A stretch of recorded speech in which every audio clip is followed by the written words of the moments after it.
Hello and welcome to another Bobby Quarters Making Sense podcast.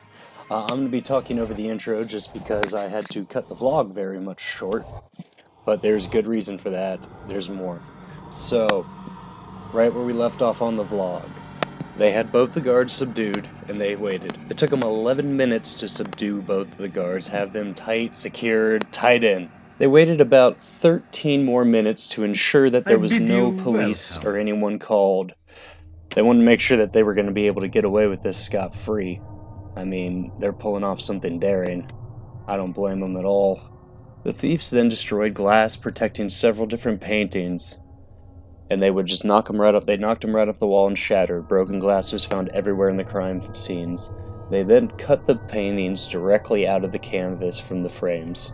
Now, Miss Gardner, who owned the museum, Isabella Gardner, in her will, she decreed that no pieces of work or anything else would ever be replaced or sold. So the collection was to remain as is. So to this day, those empty frames are still hanging in the museum, just right where they should be, but it's just an empty frame. I guess that they're hoping for the potential return. But the museum had very low fund, and they had a lack of an insurance policy. Also, at the time of this robbery, they were also in the process of updating all of their security equipment. So that strange fire alarm kind of makes a little bit more sense now, don't you think? Alright, they had go to Soulby's and Christie's auction house to post a reward for $1 million within 3 days. It was increased to $5 million in 1997. As of 2017, it was doubled to $10 million, with an expiration date set for later in the year. A reward was extending to a following outpouring of tips of the public. It is the largest bounty ever offered by a private institution. The reward for this information or leading to any information to it is still in good condition, and also federal prosecutors has said if anybody comes forward with any information or any valued leads, they will not be prosecuted. That's possibly because the statute of limitations was run up in 1995. Let's go back to 1994 just for one moment. In 1994, the museum director, Anne Holloway, received an anonymous letter from someone who claimed to be attempting to negotiate the return of the artwork. The writer had said that they were a third-party negotiator, and they didn't want to identify the thieves. They didn't know who the thieves were. They did say that the artwork was stolen to reduce a prison sentence, apparently. But the opportunity had passed, and there was no longer motive to keep the artwork, and they wanted to negotiate a return. The author of the writer also said that the artwork is held in a non-common law country, under climate-controlled conditions, whatever immunity for themselves and all others involved. Oh, and $2.6 million for the return.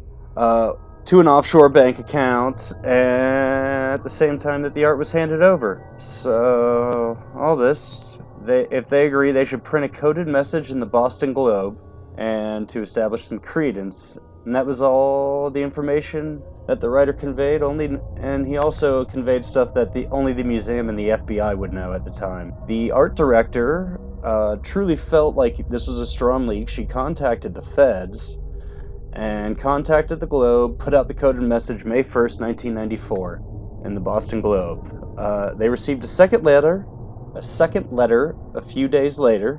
It acknowledged that the museum had some interest in it, but they had become fearful because there was a massive investigation under the feds, and they really wanted to negotiate it and make this deal happen fast because there were some other buyers who were also interested in buying it and did not know that it was stolen. So the plot still thickens. However, nothing more ever came from this anonymous ghostwriter. That's probably all it was, and somebody who just probably wanted to make some quick cash. Now, I have here a list of all the different art that was stolen. Now, I'm going to do my very best to try and say these names right. I apologize to any super art aficionados listening that I'm probably going to butcher at least half of these names. The stolen artwork includes The Concert by Vermeer, The Storm of the Sea Galley by Rembrandt, The Lady and the Gentleman in Black also by Rembrandt, Landscape with an Obelisk by Flink. Tortatani by Monet. The Self-Portrait by Rembrandt. L'Histoire de Prestige by Degas. Cortege aux Envoys de Florence by Degas. Program for Artistic Solitary 1 by Degas, and Program for Artistic Solitary 2 by Degas. Three Mounted Jockeys by Degas, an Ancient Chinese Gu, which is like some sort of vase or pottery of some sort, and a French Imperial Eagle that would go on top of a flagpole. There was also a Napoleonic flag stolen as well. Now, naturally, the FBI had a lot of different leads and early ones. Rick Abatheth, the security guard, was the very first person of interest because he was on there, and stuff about his shift was very suspicious as well.